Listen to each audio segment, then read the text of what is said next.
I'm Chella Quint, and I'm researching the history and stigma of one of the last remaining taboos in our society. It's something that happens naturally to over half the world's population. I'm talking about the reproductive cycle, menstruation, periods. Now, before we go any further, are you sitting comfortably? Are you sure? A lot of people feel weird hearing periods talked about openly. In the past, advertisers weren't very comfortable talking about it either. I'm going to explore the history and stigma of periods by looking at the way so-called feminine hygiene products have been traditionally packaged and advertised. Like all ads, disposable femcare product ads shared different messages at different times in history. Back in the 1920s, by marketing them as sanitary towels, companies could sell surplus bandages manufactured during World War I. Thanks to some of the earliest advertising messages, menstruation went from being thought of as a natural process to an unhygienic, bleeding wound. In the 30s and 40s, the buzzwords became safety, shield, protection. Wartime words for wartime years. But protection from what exactly? Here's an ad from 1935. Look at the expression on that lady's face. She looks like she's watching a horror film. The words and the images in the ads were really scary. They served as metaphors for the social horror of getting your period and leaking through your clothes. It's no wonder many people still use euphemisms today. Anything from the mostly harmless time of the month to something more ominous like the curse. In the 50s, advertisers made sure that periods became totally invisible. Look at this wrapped box. It's bath salts. No, it's candy. Both guesses were wrong. Not only did you have to hide your stains, you had to hide the products advertised to hide your stains. And nobody was supposed to talk about it. Sanitary towel and tampon company marketing departments shaped the attitudes of people who saw their ads or who used their branded school resources. As a culture, we don't really talk about menstruation. Schools are required to teach it as part of the national science curriculum, but they only touch upon it very briefly, and they don't discuss the taboos. Recent changes to the curriculum mean that schools are being instructed to teach about the menstrual cycle without details of hormones. Things seem to be taking a backward step. Lucy Emerson from the Sex Education Forum advises on sex and relationships education, and recently campaigned for improvements to be made to reproductive health topics in the national science curriculum. Hi, Lucy. Hello. So, what would you recommend schools do to confront the period stigma?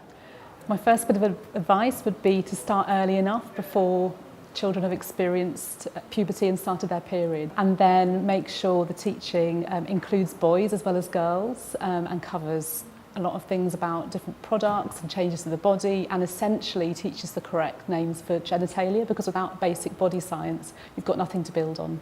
People may not be used to them, but why is it important to talk about reusable menstrual cups and cloth pads?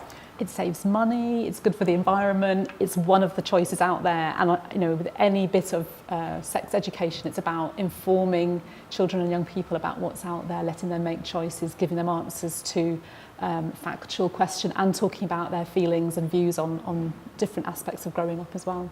So we definitely need to talk more about periods in schools. But what about today's ads and packages? Many of today's ads and packages use the same messages of shame and fear. Be discreet. When you're talking about periods, you have to whisper. And of course, hide your blood. Helen Griffin at the Development Education Centre, South Yorkshire, heads up the Gender Respect Research Project. Hi, Helen. So what is the purpose of the project?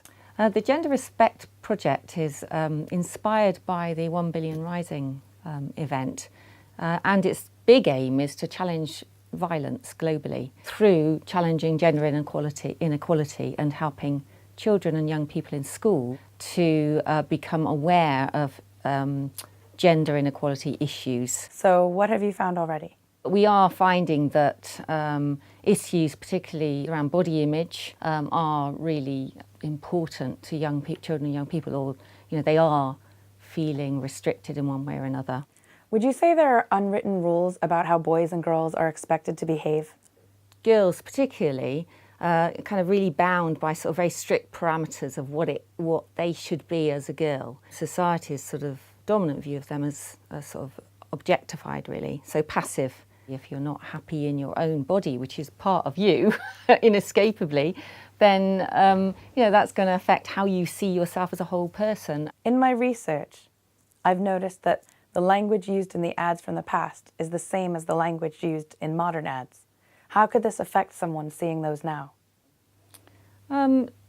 Basically, they're saying that there's a whole important part of their life that is, happens from puberty onwards every month for most girls, that is something that is wrong, something that needs to be hidden, controlled, kept a secret. And it's like, what is that saying about being a girl generally? What our project is trying to do sort of more broadly with gender inequality is actually help children and young people to sort of be thinking critically about those things.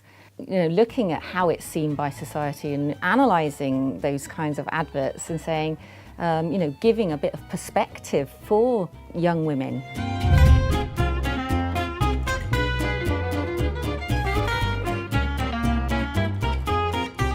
Adverts don't have to control the conversation. Maybe it's time we lifted the lid on this last taboo and talked more openly about menstruation.